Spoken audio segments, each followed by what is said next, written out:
Hello students, આપણે છેલ્લે V5 સુધી પૂરું કર્યું હતું, રાઈટ? યુનિટ 1નું. હવે આજે આપણે V6થી જોઈએ. V6માં શું કહે છે? તો કે rearrange the letters of the word. જે શબ્દ આપ્યા છે એ શબ્દના તમારે જે મતલબ કે જે અક્ષર છે, રાઈટ, એને ફરી પાછા તમારે ગોઠવવાના છે ઇન ધ બ્રેકેટ, જે બ્રેકેટમાં આપેલા છે, to make the sentence meaningful. મતલબ વાક્યને તમારે અર્થપૂર્ણ બનાવવા માટે જે બ્રેકેટમાં શબ્દ આપ્યો છે એ શબ્દને તમારે ગોઠવીને વાક્યને અનુરૂપ શબ્દ બનાવવાનો છે, રાઈટ? એક એક્ઝામ્પલ આપણે આપીએ છીએ અહીંયા. તો કે ભાઈ એક એક્ઝામ્પલ આપ્યું છે, your knowledge of computer is a big seats. હવે આમાંથી શબ્દ તમારે બનાવવાનો છે, રાઈટ? હવે સીટ્સમાંથી શબ્દ બને છે એ વાક્ય આધારે આપણે બનાવવાનો છે. દાખલા તરીકે તમારું જે કોમ્પ્યુટરનું જ્ઞાન છે એ તમારા માટે બહુ મોટી. હવે આમાંથી શબ્દ બને છે એસેટ. એસેટ મતલબ સંપત્તિ. તો એસેટનો સ્પેલિંગ શું છે? ASSET, right? તો આવી રીતે તમારે એ શબ્દ બનાવવાનો છે. ક્લિયર? પણ વાક્યને અનુરૂપ. હવે એક એક્ઝામ્પલ આપણે જોઈએ. અહીંયા પહેલું વાક્ય જોઈએ. તો કે ધ મેટાલિક શબ્દ છે મેટાલિક, રાઈટ? પણ એ વાક્યને આધારે પ્રોપર નથી. હવે આમાંથી તમારે શબ્દ બનાવવાનો છે. તો કે the metallic of this region is humid. Humid મતલબ કે ભેજવાળું. So being an asthma patient you can't stay here. તો તમે જો અસ્થમા યાને કે શ્વાસના દર્દી હો તો તમે અહીં રોકાઈ શકો નહીં, રાઈટ? તો મેટાલિક ઉપરથી શબ્દ બને છે ભેજવાળું. શું હોય? વાતાવરણ હોય. તો મેટાલિકમાંથી શું બન્યું? ક્લાઇમેટ. ક્લાઇમેટનો સ્પેલિંગ CLIMATE. તો the climate of this region is humid. તો આવી રીતે તમારે એ શબ્દ શેમાંથી આપણે બનાવ્યો? આ મેટાલિકમાંથી બનાવ્યો અને વાક્યને અનુરૂપ બનાવ્યો, રાઈટ? ઓકે, નેક્સ્ટ બીજું વાક્ય છે, doctor Batra's enclose to Aastha for her choosing a career proved fruitful, right? તો અનક્લોઝ એ પ્રોપર શબ્દ નથી. શબ્દ છે અનક્લોઝ, ઓકે, એ એક શબ્દનો અર્થ છે અનક્લોઝ, રાઈટ? પણ વાક્યને આધારે એ શબ્દ બરાબર નથી. આમાંથી જ તમારે શબ્દ બનાવવાનો છે. તો ડૉક્ટર બત્રાનું શું હોય? કાઉન્સેલ મતલબ સલાહ, રાઈટ? કાઉન્સેલનો spelling COUNSEL. આ જે લખ્યો છે એ શબ્દ ખોટો લખ્યો છે, બરાબર? શું થશે?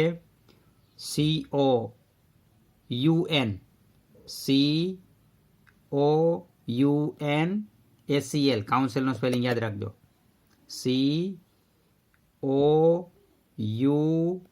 COUNSEL. કાઉન્સેલ મતલબ સલાહ. તો ડૉક્ટર બત્રાની જે સલાહ છે આસ્થાને જે આપી હતી સલાહ, બરાબર, એના કેરિયરને પસંદ કરવા માટે એ યોગ્ય સાબિત થઈ. ફ્રુટફુલ, યોગ્ય સાબિત થઈ. Clear? Okay, third sentence. It was Dasharath's density. Density એટલે આમ તો ઘનતા થાય, પણ હવે દશરથ માંજીની આપણે વાત જોઈ લીધી, બરાબર? મતલબ કે પ્રીટાસ્કમાં જોયું હતું, એ શબ્દ આવ્યો હતો. તો it was Dasharath's density that he would die when none of his sons was present there. તો એ દશરથની શું હતી? દશરથનું નસીબ હતું એમ. તો ઇટ વોઝ દશરથ્સ ડેસ્ટિની. ડેસ્ટિનો સ્પેલિંગ DESTINY. ડેસ્ટિની મતલબ ભાગ્ય. તો it was Dasharath's destiny that he would die when none of his sons was present there. કે જ્યારે એનો કોઈ દીકરો છે એ હાજર ન હતો, right? Okay, next. Mister Khan is a inserted of this society, so he must pay the maintenance charges. તો મિસ્ટર ખાન છે એ શું છે? આ સોસાયટીના, હવે ઇન્સર્ટેડ નહીં પણ સોસાયટીના શું હોય તો કે રેસિડેન્ટ હોય. તો રેસિડેન્ટનો સ્પેલિંગ RESIDENT, જે આમાંથી શબ્દ બને છે. RE છે, SE છે, N છે, ઓકે, N છે તો પછી T, રેસિડેન્ટ. RESIDENT, resident.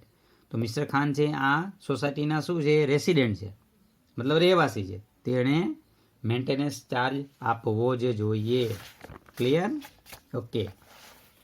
એના પછીનું જોઈએ.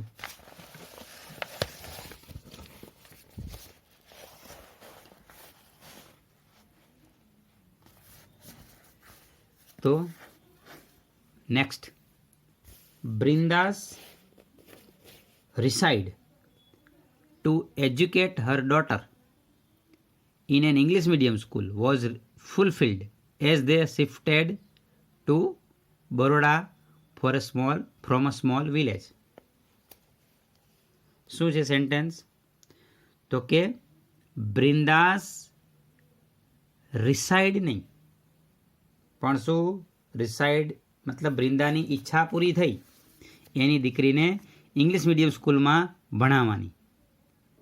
ક્યારે? જ્યારે તેઓ બરોડા શિફ્ટ થયા એક નાના ગામમાંથી. તો એની શું કહેવાય? ઈચ્છા. તો રિસાઇડમાંથી કયો શબ્દ બને છે? Desire, DESIRE, right? તો Brinda's desire to educate her daughter in an English medium school was fulfilled as they shifted to Baroda from a small village. Right? Okay. Sixth sentence. They have designed the contract so it's a bit late to change their minds now. They have designed નહીં, કોન્ટ્રાક્ટને શું કરવાનો હોય? Sign કરવાનો હોય, right? તો they have signed the contract. તેઓએ contract sign કર્યો છે. So it's a bit late to change their minds now. તો થોડો સમય લાગશે એના મતલબ વિચાર બદલવા માટે થઈને, રાઈટ? ચેન્જ ધેર માઇન્ડ્સ મતલબ વિચાર બદલવો અથવા તો નિર્ણય બદલવો, રાઈટ? તો આ વાત થઈ આપણે V5ની. V6 sorry.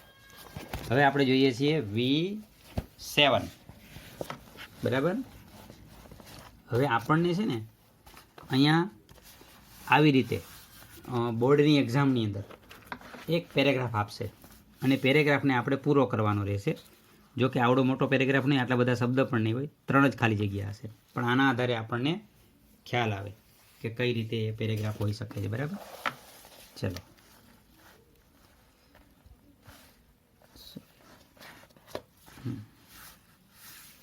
As for example, select,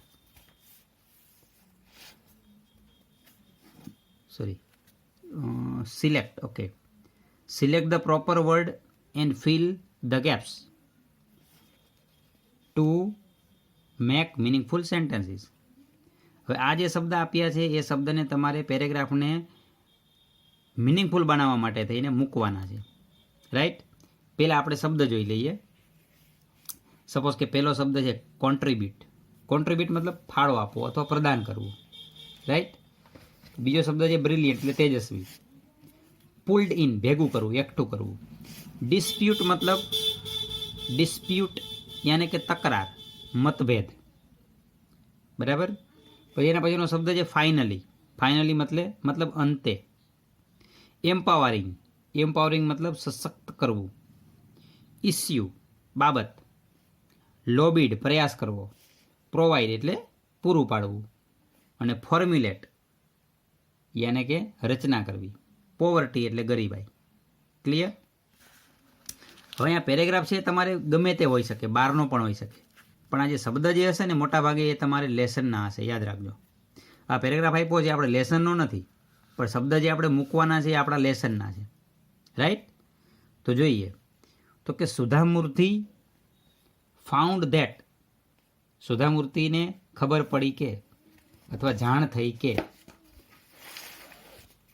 Hanuman Thapa was a blank boy. હવે અહીંયા શબ્દ તમને સપોઝ કોઈ જેની પાસે ચોપડી હતી એને લખીને આપી દીધો છે, બરાબર. હવે તમને ખબર કેમ પણ અહીંયા બારે કયો શબ્દ મૂકવો? તો પહેલાં તમારે જે પાછળ શબ્દ આપ્યો એ જોવો પડે. આખો પેરેગ્રાફ પહેલાં તમારે એક વખત વાંચી જવો પડે, રાઈટ. તો સુધામૂર્તિને ખબર પડી અથવા એને જાણ થઈ કે હનુમાન થપ્પા એક છોકરો હતો, પણ કેવો છોકરો હતો? Brilliant, right. તો કયો શબ્દ આવ્યો ઉપરથી? Brilliant. But unfortunately he was not able to study further. પણ દુર્ભાગ્ય, અનફોર્ચ્યુનેટલી મતલબ દુર્ભાગ્ય, એ આગળ ભણી શકે એમ હતો નહીં. બિકોઝ ઓફ હિઝ, હવે એ આગળ ભણી શકે એમ નહોતો. કેમ? તો કે એની ગરીબાઈને કારણે. પોવર્ટી મતલબ ગરીબાઈ, right. She wanted to blank his study. હવે એ સુધામૂર્તિ છે એ એના અભ્યાસમાં શું કરવા માગતી હતી? કંઈક પ્રદાન, કંઈક ફાળો આપવા માગતી હતી. તો શું થશે અહીંયા? કોન્ટ્રીબ્યુટ. સુધામૂર્તિ એના અભ્યાસમાં કંઈક ફાળો આપવા માંગતી હતી. C talked about this. હવે આ બાબત વિશે એણે વાત કરી. બાબત મતલબ ઇસ્યુ, રાઈટ. તો આ બાબત વિશે તેણે તેની જોડે વાત કરી. ઇન હર સ્ટાફ મતલબ એના સ્ટાફ જોડે. સુધામૂર્તિ એ કોલેજની અંદર પ્રોફેસર હતા, તો એના સ્ટાફ જોડે આ બાબતે એને ચર્ચા કરી. And they blank 1 lakh rupees. જુઓ, અને બધા જે સ્ટાફ મેમ્બરો એ ભેગા મળીને પુલ્ડ ઇન મતલબ ભેગા કર્યા. જુઓ, 1 લાખ રૂપિયાનો ફાળો એકઠો કર્યો મતલબ ભેગો કર્યો. ધે હેડ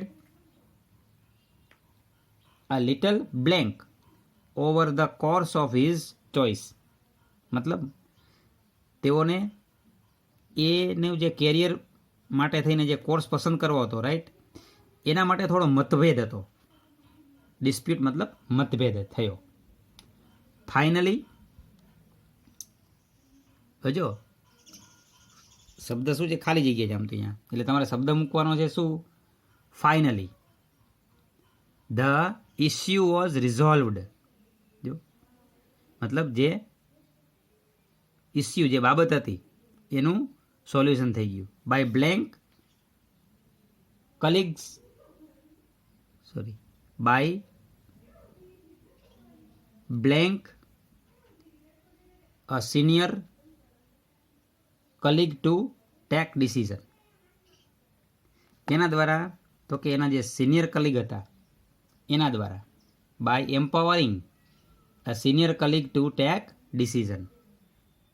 તો એનો જે સિનિયર કલીગ હતો સુધામૂર્તિનો, એના જોડે આ બાબતની ચર્ચા કરીને આ પ્રશ્નનું સોલ્યુશન આવ્યું, રાઈટ. તો empowering a senior colleague to take a decision, right.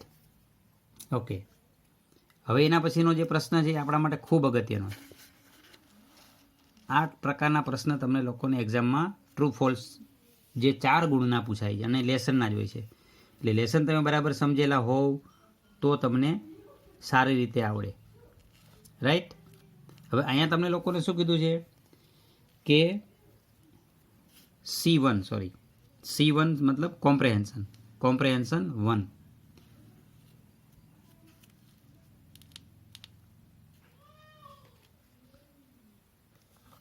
Tick mark true मतलब T और false F. If false correct them. જો ખોટો હોય તો તમારે એને સુધારવાનો છે. પણ આપણે એક્ઝામની અંદર તમારે માત્ર ને માત્ર ટ્રુ કે ફોલ્સ એટલું જ કહેવાનું છે, સુધારવાનું નથી આવતું, રાઈટ. એટલે તમારે માત્ર ને માત્ર આની અંદર આપણે એ જ પ્રેક્ટિસ કરીએ કે ટ્રુ કે ફોલ્સ ખાલી કહેશું આપણે, રાઈટ. અને છતાંય જે અમુક ખોટા હોય તો ટ્રાય કરીશું કે શું હોય તો સાચું બની શકે, રાઈટ. ચલો, પહેલું વાક્ય કે ધ ગવર્મેન્ટ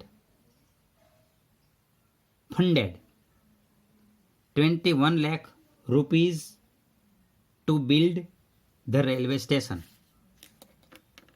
તો ચલો આ વાક્ય સાચું થાય ખોટું થાય? વાક્યનું ગુજરાતી સમજવું પડે, લેસન આપણે સમજેલા હોય તો જ આપણે આનો જવાબ આપી શકીશું, નહીંતર નહીં આપી શકીએ. બરાબર?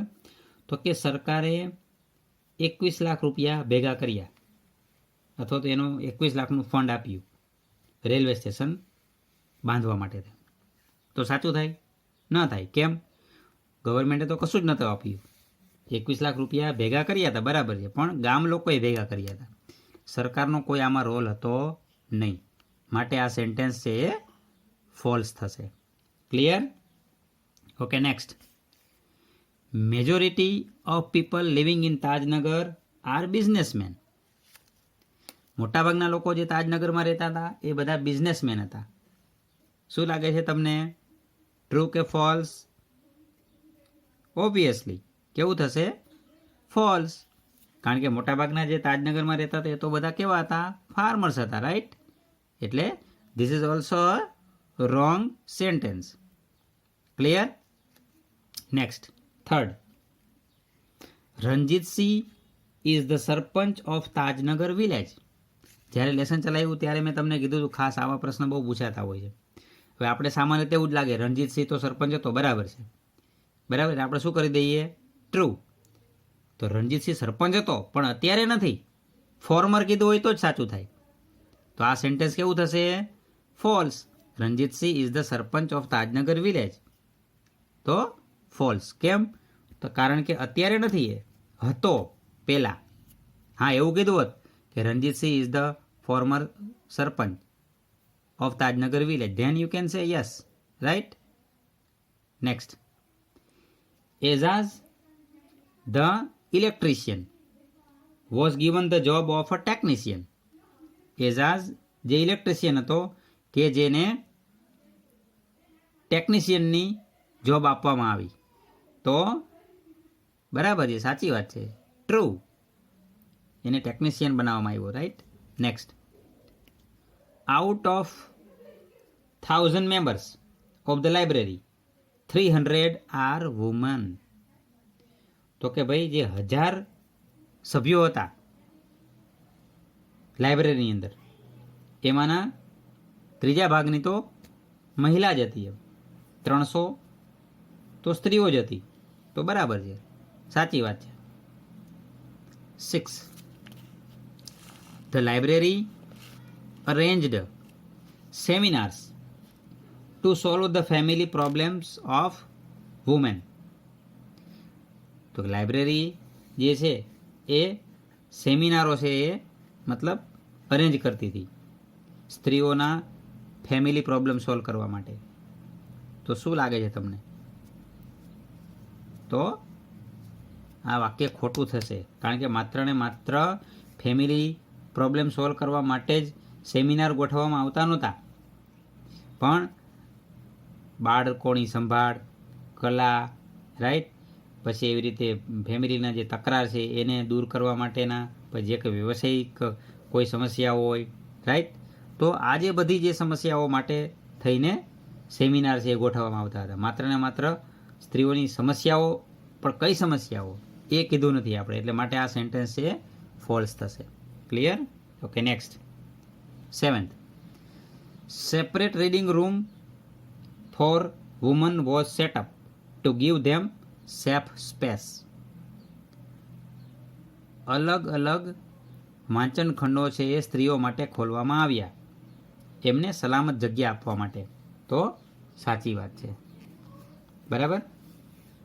હવે એના પછીનો જે પ્રશ્ન છે ને એ તમારે લોકોને ઓબ્જેક્ટિવનો છે. ઓબ્જેક્ટિવ જ્યારે જૂનો સિલેબસ હતો, મતલબ જૂની પેપર સ્ટાઇલ હતી, ત્યારે આ પ્રશ્ન હતો.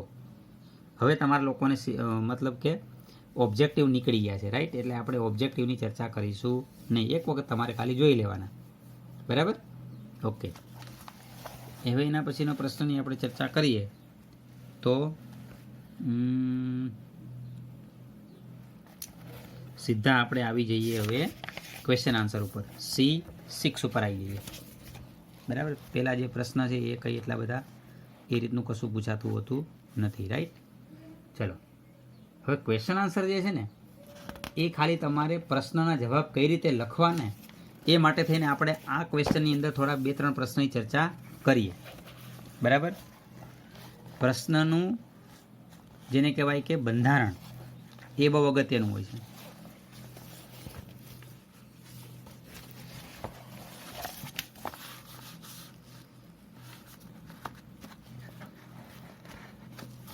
Question answer.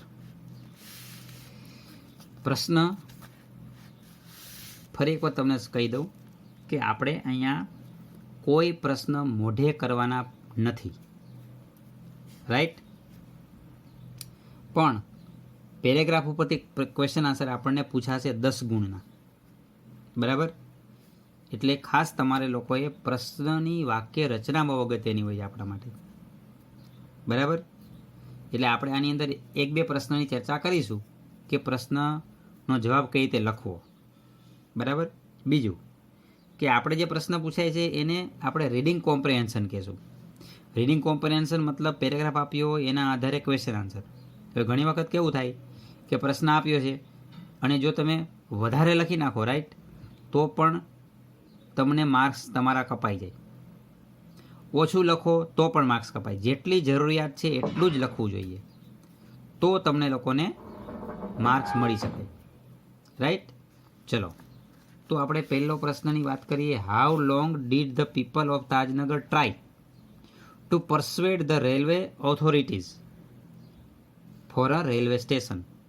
હાઉ લોંગ મતલબ સમયગાળો બતાવે છે. તો કે ભાઈ તાજનગરના લોકો છે, પરસ્વેડ મતલબ સમજાવવું. કેટલા સમયથી તાજનગરના લોકો રેલવેના અધિકારીઓને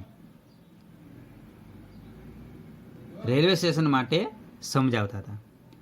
તો આપણને ખબર છે કે ભાઈ 25 વર્ષથી. હવે આમાં ખાલી તમે 25 યર્સ લખી નાખો ના ચાલે. હવે પહેલાં તો વાક્યમાં હંમેશા યાદ રાખો, જ્યારે પણ તમે જવાબ લખો છો તો પહેલી કન્ડિશન એમાં પહેલાં કર્તા આવે. શું આવવું જોઈએ? કર્તા. તો કર્તાની અંદર કોણ છે? The people of Tajnagar. આ ખાસ યાદ રાખજો. કોઈ પણ વાક્યનો તમે જવાબ લખો છો તો પહેલાં હંમેશા કર્તા લખવું પડે. તો ધ પીપલ ઓફ તાજનગર. પછી શું આવે? ક્રિયાપદ. તો ક્રિયાપદ આમાં શું આવશે? The people of Tajnagar. ટ્રાયનું શું થઈ ગયું? Tried. TRIED. The people of Tajnagar tried to persuade the railway authorities. હવે તમારે સમય લખવાનો છે. કેટલા વર્ષથી? તો કે for 25 years for the railway station. Tried to persuade the railway authorities for 25 years એ તમારો ઓબ્જેક્ટ છે. ફોર એ રેલવે સ્ટેશન છે એ તમારે એક્સ્ટ્રા વર્ડ છે, તે છેલ્લે લગાડવાનું. ફરી પાછું બોલું છું. The people of Tajnagar tried to persuade the railway authorities for 25 years for a railway station. Clear? હજી એક એક્ઝામ્પલ જોઈએ, બીજું એક વાક્ય જોઈએ. તો કે વેર did the villagers have to go to board a train? Board મતલબ પ્રવેશ કરવો, રાઈટ. તો ગામ લોકોને અથવા ગામવાળા લોકોએ ક્યાં જવું પડતું? Have to go. Did have to go. ક્યાં જવું પડતું? જ્યારે ફરજ પાડવામાં આવે ને ત્યારે હેવ ટુનો ઉપયોગ થાય, યાદ રાખજો. તો એ લોકોની ફરજ પડતી. તો ક્યાં ટ્રેનને પકડવા માટે ગામ લોકોએ ક્યાં જવું પડતું? એવો મતલબ થયો. ક્યાં જવું પડતું? તમને ખબર છે. Where did the villagers have to go to board a train? ક્યાં જવું પડતું? Gurgaon, right. Delhi and Rewa to board a train. હવે આપણે જવાબ લઈએ. તો કે ધ વિલેજર્સ, હવે હેવ ટુ નું થઈ ગયું had to go to Gurgaon, Delhi and Rewa to board a train. મતલબ ટ્રેનમાં બેસીને ક્યાં જવું પડતું એવો પ્રશ્ન થશે. આનો પ્રશ્નનો મતલબ એવો થાય ટ્રેનમાં બેસીને ક્યાં જવું પડતું એ લોકોએ. તો ટ્રેનમાં બેસીને લોકો મોટાભાગે ક્યાં જતા લોકો? તો ગુરગાંવ જતા, દિલ્હી જતા અને રેવાર જતા. મતલબ કોઈ બિઝનેસમેન હતા, કોઈ કામ અર્થે અહીંયા જતા હતા, કોઈ વિદ્યાર્થીઓ હતા, કોલેજ જતા હતા, રાઈટ? એટલે પ્રશ્નનો મતલબ એવો થયો કે ગામ લોકોએ ટ્રેનમાં બેસીને ક્યાં જતા એમ. તો ક્યાં જતા? તો ગુરગાંવ, દિલ્હી અને રેવાર જતા. ક્લિયર? હજી એક પ્રશ્ન જોઈ લઈએ. What is the main problem of rural Uttar પ્રદેશ? જે ગ્રામીણ ઉત્તર પ્રદેશ છે એ લોકોની મુખ્ય સમસ્યા શું હતી? હવે તમને ખબર છે કે ભાઈ ચલો આ લોકો ભાઈ એમાં લાઇટ નહોતી, પણ લખવું કઈ રીતે? તો શરૂઆત આપણે કરીશું the main problem in rural Uttar પ્રદેશ. હવે ઇઝ ધેટ, હવે જે પ્રશ્ન જે પ્રોબ્લેમ છે તમે કહો છો, the main problem in rural Uttar Pradesh is that શું? તો કે 60% વધારે ઘરોની અંદર લાઇટ નહોતી. તો કે more than 60% of the houses are without power અથવા હેવ નો પાવર. રાઈટ? શું થયો જવાબ? તો કે the main problem in rural Uttar Pradesh is that more than 60% of the houses are without power. Right? તો આવી રીતે તમારે લોકોએ બહુ નાના જવાબ લખવાના થશે. હજી આની અંદર થોડા પ્રશ્નના જવાબ થોડા મોટા છે, બરાબર? પણ જે પેરેગ્રાફ પરથી ક્વેશ્ચન આન્સર આવતા હોય છે એ એક વાક્યમાં જ મોટા ભાગે જવાબ લખવાનો હોય છે તમારે લોકોએ, બરાબર? પણ ખાસ અગત્યનું હોય છે એની વાક્ય રચના, બરાબર? તો આપણે અહીંયા ક્વેશ્ચન આન્સર જે છે એ એક વસ્તુ મોઢે કરવાના નથી. અને આ જે છે એ માની લો કે 1 લીટીના કે 2 લીટીના પ્રશ્ન છે, એક વખત તમારે વાંચી જવાના. રાઈટ? હવે C7ની અંદર જે છે એ પ્રશ્ન 2 લીટીના કે 3 લીટીના લખવાના હોય છે. એ આપણે ક્યારેય સોલ્વ પણ નહીં કરીએ અને તમારે તૈયાર પણ કરવાનું નથી. ખાલી એકાદ વખત એવું છે તમારે એક વખત વાંચી જવાના, બાકી મોઢે કરવાનું નથી અને બીજું એના વિશે કશું કરવાનું નથી. પણ હા, આપણા માટે બહુ અગત્યનો છે C8. C8 છે એ શું છે? તો કે શોર્ટ નોટ. આપણને 2 શોર્ટ નોટ પૂછાતી હોય છે અને બંને લખવી ફરજિયાત. એક શોર્ટ નોટનો 3 ગુણ હોય છે, બરાબર? તો અહીંયા માની લો કે 3 શોર્ટ નોટ આપી છે. એમાં જે પહેલી જે છે ને પલક્કડ ડિસ્ટ્રિક્ટ લાઇબ્રેરી, એ અત્યાર સુધીમાં વધારેમાં વધારે પૂછાઈ ગઈ છે. એટલે આપણા માટે કહી શકાય કે સૌથી મોસ્ટ IMP જો આ 3માંથી શોર્ટ નોટ હોય તો એ છે પહેલી પલક્કડ ડિસ્ટ્રિક્ટ લાઇબ્રેરી. રાઈટ? અને તમને લોકોને એના પોઈન્ટ્સ પણ આપેલા હશે કે એસ્ટાબ્લિશ તો ક્યારે શરૂ થઈ, બરાબર? સેન્ટર ફોર વેરિયસ એક્ટિવિટી, જે જુદી જુદી પ્રવૃત્તિઓ કરતી મતલબ એ લાઇબ્રેરી કરે છે એ બધી લખી નાખો, બરાબર? તો આવી રીતે તમારા લોકોને જે પોઈન્ટના આધારે લખો તો પણ ચાલે. બીજું કે તમારા ગ્રાઇડની અંદર એ બધી શોર્ટ નોટ આપેલી છે, બરાબર ને? એ તમારા લોકોએ લખી અને બરાબર તૈયાર કરી નાખવાની. છતાં કંઈ તમારે પ્રોબ્લેમ હોય તો પછી આપણે પૂછી શકો છો, બરાબર? પણ આ 3માંથી સૌથી અગત્યની હોય તો પલક્કડ ડિસ્ટ્રિક્ટ લાઇબ્રેરી, જે 99% દરેક એક્ઝામમાં પૂછાતી હોય છે. બીજું છે dream of railway station comes true, મતલબ જે રેલવે સ્ટેશનનું જે સ્વપ્ન હતું એ પૂરું થયું. ત્રીજી છે MJP's drive for solar power in Sitapur district. તો MGP એ જે પ્રયાસ કર્યો સીતાપુર ડિસ્ટ્રિક્ટની અંદર જે સોલર પાવર લગાવવાનું, એના વિશે બધું તમારે લખવાનું છે. પણ બધી શોર્ટ નોટ તૈયાર કરવી એ થોડું મુશ્કેલ છે, બરાબર? એટલે આપણે પહેલા રાઉન્ડની અંદર પહેલી શોર્ટ નોટ તૈયાર કરીશું, બરાબર? પલક્કડ ડિસ્ટ્રિક્ટ લાઇબ્રેરી એ તૈયાર થઈ જાય પછી તમારે dream of railway station comes true એ તૈયાર કરવાની. ત્રીજી તમારા લોકોને લખવાની પણ નથી અને તૈયાર પણ કરવાની નથી. બહુ ઓછા ચાન્સીસ છે પૂછાવાના, બરાબર? તો તમારે હોમવર્કની અંદર પણ આ બંને શોર્ટ નોટ લખવાની છે, બરાબર? ઓકે, ચલો. તો આપણે અહીંયા C8 પૂરું કર્યું. હવે બાકીની જે એક્સરસાઇઝ છે બધી એ આપણા માટે એટલી બધી અગત્યની નથી, રાઈટ? તો આપણે પહેલું યુનિટ છે અહીંયા પૂરું કરીએ છીએ, બરાબર? હવે આપણે નેક્સ્ટ લેક્ચરની અંદર બીજું યુનિટ સ્ટાર્ટ કરીશું, બરાબર?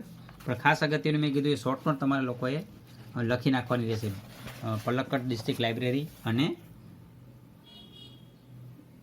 રેલવે સ્ટેશનવાળી. તો બંને શોર્ટ નોટ 2 વખત લખી નાખશો. રાઈટ? ઓકે, ચલો. Good day all of you.